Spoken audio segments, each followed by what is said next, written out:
Welcome to the Produce Moms Podcast, where we believe there is a produce mom in all of us. I'm Lori Taylor, founder and CEO of the Produce Moms. For 10 years, I sold fresh produce to over 300 grocery stores in the U.S. And today, my team and I are fully focused on inspiring people to eat more fruits and vegetables. This show is just one of the ways that we hope to inspire you and your family to eat more produce and live a better life. If you like what you're hearing on the podcast, join our community of almost 40,000 in all 50 states and over 30 countries by visiting theproducemoms.com/subscribe. And be sure to subscribe and leave us a review on iTunes. Thanks for being here. Enjoy today's show.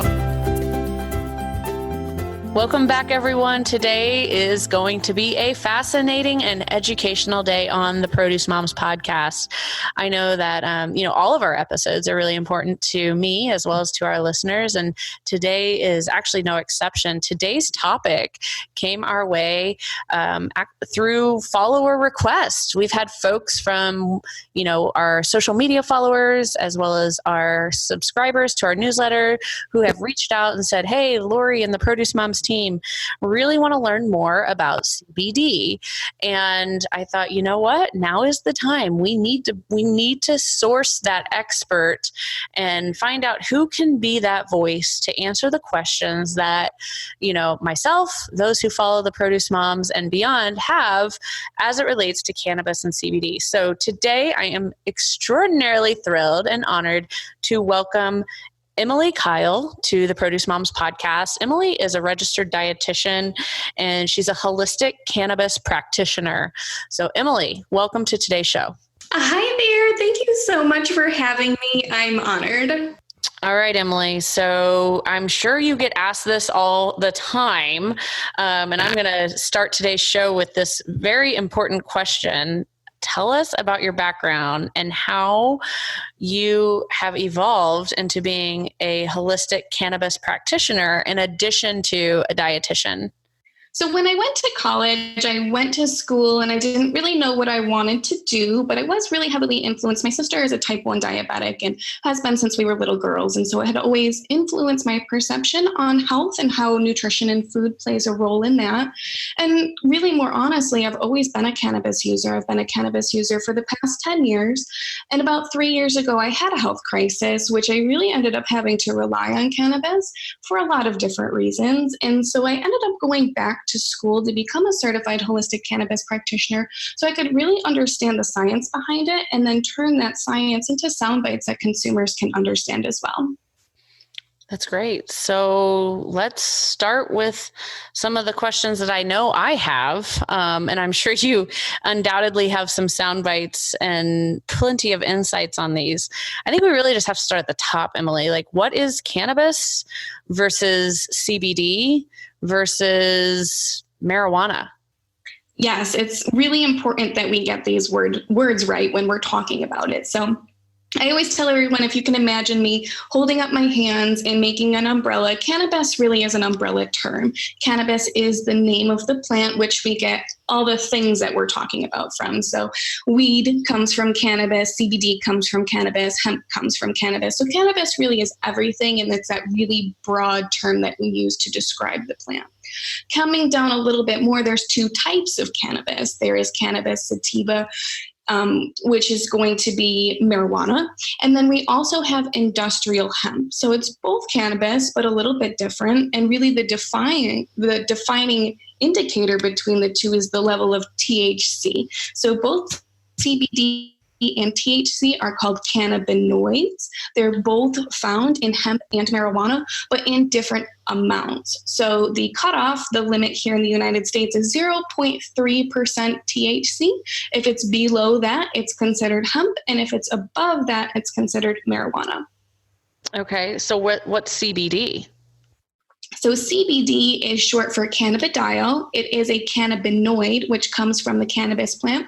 It's the second most abundant non-psychoactive cannabinoid, whereas THC is the first most abundant psychoactive cannabinoid. Okay. And so CBD is, so tell us a little bit more about does it have the same effect on your body that marijuana does? I mean, what's the difference between CBD versus marijuana? So we see everybody really getting into CBD, right? And everyone's interested in it. And everybody loves CBD because it has many of those reported health benefits that we're looking for. So reduce anxiety, depression, pain relief, things like that. But CBD itself is non-psychoactive. So I'm sure many people have horror stories of their college days, or maybe they ate a pop brownie and had a really terrible experience. THC produces those psychoactive effects, which may or may not be wanted. And that's why people are really favoring CBD, because there's really no way to kind of get yourself in trouble with CBD. Okay, Emily. So help us all understand now. I mean, I definitely feel like CBD is everywhere, and that is, absolutely not an exaggeration. You're seeing it come up in a more prevalent way in grocery retail. You're even seeing it at like convenience stores and gas stations, certainly pharmacies, and dedicated shops for CBD products. Help our listeners understand the many different ways in which CBD can be consumed for humans. So it can definitely get confusing. There are many different ways that CBD can be used. So my preferred method for people to be using CBD is that sublingual tincture that we probably hear the most, which is just going to be the oil that you're going to hold either under your tongue or on your cheeks. Now, this produces a 30% bioavailability rate, which is fantastic for absorbing CBD. Whereas if you were to eat an edible or swallow that CBD oil or eat it in a gummy or whatever way, then you're only getting a 6% bioavailability. So I like to tell people that edibles are more of a novelty, whereas if you're using something that's going to be absorbed through your mucous membranes or even directly on the skin, so a lot of times you'll see CBD lotion, salves, creams, those also have a 30% bioavailability rate. So those are a great option as well. Right. And tell us a little bit more about like why, how and why, what type of conditions when folks come to you, whether it's for dietary purposes, through your registered dietitian services or for your holistic practitioner services with CBD, what happens where CBD becomes the solution or part of the solution for your clients? So I find that everybody really needs to understand the fact that each and every one of us has an endocannabinoid system. So just like we have an immune system, we have a digestive system, a cardiovascular system, each one of our bodies has an endocannabinoid system, which A, produces our own endogenous cannabinoids, but B, interacts with the cannabinoids that we put on our bodies or in our bodies, so CBD. Now, These receptors are all throughout our bodies. So from our brains all the way through every tissue of our body, we have these receptors. That is why when I have clients come to me, they're looking to use CBD for a wide variety of reasons. It's mostly pain management, all the way down to anxiety and depression. So we're talking about physical manifestations and emotional and mental. And we're really starting to learn that it's because of that endocannabinoid system and those widespread receptors of why CBD is working for a wide variety of conditions. Right. And, it gets tricky because some states it's not legal still, correct? That is correct. So really, CBD is pretty new. It wasn't until the passage of the Farm Bill last December that even industrial hemp was legalized. So we're on a new frontier. And really the biggest problem right now is not really a lack of or an access to product, but the fact that there's no one regulating these products. So it's very hard to know if the product is safe. Yeah, the regulations are certainly, it's like they vary state to state. Is that correct? I mean, despite having the legalization of the farming through Farm Bill, it's not necessarily legal for consumption and retail in each state. Correct. Is that accurate? That is accurate. All states get to make their own decisions on what they will and will not allow. So obviously more of our progressive states, the one that have legalized recreational use of all forms of cannabis, really have a lot more wiggle room. But here in New York, where I live, the FDA just put out a huge statement saying that any bar or restaurant in New York State serving CBD in drinks is in violation and will be fined for it. Right. And I do feel like beverages are one of the fastest growing categories for CBD products. It's coming up and it's going to start to become a problem. From my understanding, the reason that it is the way it is that the FDA approved CBD to be used in the drug Epidiolex, which is used for epilepsy and seizures. But because they then named CBD a drug by FDA standards, it's not allowed to put drugs in food. So that's where we're kind of running into this kind of paradox of, well, is it a drug or can you be putting it in food? Is it a dietary supplement?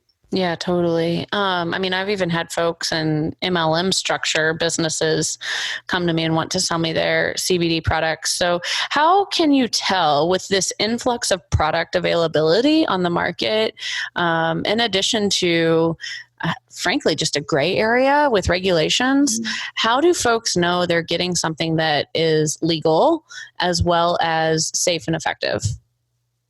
So I always tell people the only way you're going to do it and the only way you're going to do it right is to be proactive and to be your own biggest advocate. You're going to have to take the time to put your detective hat on and do a little bit of research about the company that you're going to be purchasing from. The first thing I always want to see is that the raw material is sourced in the United States, organic if possible. Then next, I look at the extraction method. So how was the CBD released from the plant? Right now, supercritical CO2 extraction is the gold standard in the industry. But solvent extraction is very popular. It's a cheaper method, but it leaves toxic byproducts behind. So you don't want anything that's solvent extracted. And then finally, once you get that into the final product, you want to check ingredients. You want to make sure no fillers, artificial colors, flavorings have been added. And most importantly, the last step is that you really need to verify that the company has third-party lab testing done and provides those certificates of analysis to truly prove that what is in their product is in there. Right. So let's summarize those if you don't mind. So first you said sourced from the USA. Sourced from the USA. So you want to start with the right product. Hemp is a bioaccumulator. So it will suck up large amounts of lead, heavy metals, pesticides, whatever it was planted. So you want to be careful then if you're using that plant for medicinal purposes, you want to ensure it was grown in the best conditions. Yep. And then the second, with your extraction method. So ideally you're looking for a supercritical CO2 extraction. Okay. Got it. And then what did you say the last one was? So number 3 is going to be to check the ingredients list and make sure nothing else was added. You will see a carrier oil. So you'll probably see like MCT coconut oil or hemp seed oil, but you really don't want to see anything beyond that, especially not dyes or sugars. Okay. Great. And then the last one is going to be verifying with third-party lab testing. Got it. Yep. Very important in all aspects of farming. You want those third-party audits always. And right now, that's the only guarantee that you have. Yeah, no, it's really interesting to me. Tell me a little bit more about how your business has grown since when did you receive this holistic practitioner certification? So I dabbled a little bit in CBD about this time last year and found myself intrigued. So I started the Holistic Cannabis program in December and graduated in March. So I've only been doing it about a full year now, but the growth that I've seen in my business really is, mimics the growth that we see in the industry, which is just booming.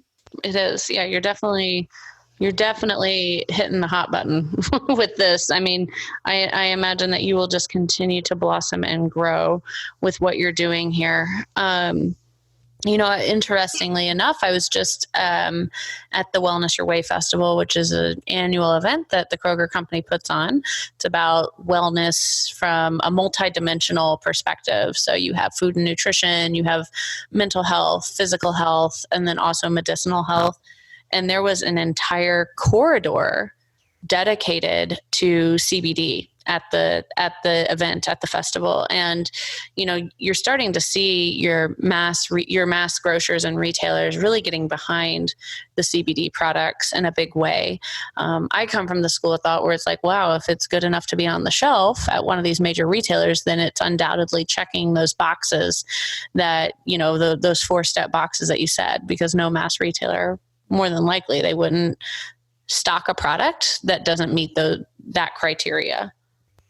That's exactly it. You're seeing it everywhere. You mean from the gas station and that's where consumer trends are going. Consumers are interested. And I truly believe that we're going to see federal legalization of cannabis on a large scale coming up in our lifetime, if not within the 5 years. So I feel like the CBD trend is really just dipping a toe in the water. Yeah, I agree. I mean, I'm not a political analyst, but I can tell you right now, it's going to definitely be a topic of the 2020 federal election, no doubt. So, this has been really fascinating. I mean, I feel like I could ask so many questions because I definitely, I'm just learning about all of this. I've not, had the personal use of it really. I've been very blessed where I've not been in a situation where I've needed to really take medicine at all. So, but I definitely want to touch a little bit more on some of the primary ailments that folks are facing where, CBD is being proven to being a great remedy for, to providing relief and health to these folks. So, I mean, you mentioned earlier pain. So probably anyone with autoimmune disease is considering CBD or? So definitely autoimmune and inflammatory conditions. A lot of really strong preclinical evidence coming out supporting that, especially CBD in and of itself is anti-inflammatory and helps to reduce inflammation in the body. And kind of as we've learned over the last couple of years, chronic inflammation is the root cause of all disease. So I really believe we're going to start to see a lot more with CBD and inflammation coming out. Yeah, I agree. Are there any, do doctors prescribe CBD? That's really a gray area. I think it A, depends on the state you're in, and B, it depends on what kind of doctor you are. Doctors, unfortunately, are really kind of between a rock and a hard place. There's the evidence there, but, federal law, it's still a Schedule I drug. It really is against their ethical standards to be recommending it unless they're a medical marijuana provider. So what I've found, I always ask all my clients to discuss with their doctors. Some doctors are really interested in discussing it and making safe choices. Some doctors won't touch it with a 10-foot pole. So that's kind of really where I hope to come in and help people kind of be that in between and get that educated information if their doctor's not going to talk to them about it. Right. And Emily, you and I have shared some pre-show dialogue, and I've explained to you how just the growing of cannabis has become more and more popular with a lot of the growers that are also growing fruits and vegetables. So, it's definitely from my perspective as someone who keeps a, close eye on all things that are happening within the specialty crop sector of agriculture, I see it as one of the fastest growing areas for American agriculture and really North American agriculture. But what else? I mean, what are any insights or predictions that you're comfortable sharing with us on the show today as it relates to the future of cannabis and CBD in the United States? Yeah, I really think we are just getting started. We're going to start to see more products made from hemp. It's going to start replacing plastic products. We're going to start touching on sustainability and what the hemp plant can do for that. Then we're going to start seeing it in terms of medicine, obviously, and making more medicinal advances. But I think we're also going to see a huge boom in using cannabis as a social facilitator as well. I think it's going to start becoming as big as bars are, as big as going out for a cocktail and a drink after work. I think it's going to become part of our social culture. And eventually, I really think it's just going to intertwine itself into every aspect of our lives. Yeah, interesting. So this has been an episode full of insights, full of information, but, just like we always do here on the podcast, we allow our guests to really have the final word. But, Emily, I'm really thankful that you came on and shared all your knowledge and passion for cannabis and CBD with the Produce Moms podcast. This represents an area that we haven't talked about yet. But like I said, we're talking about it today based off of our followers' inquiry and demand. So thanks for allowing us to, better serve our community and bring forward this important and super relevant messaging.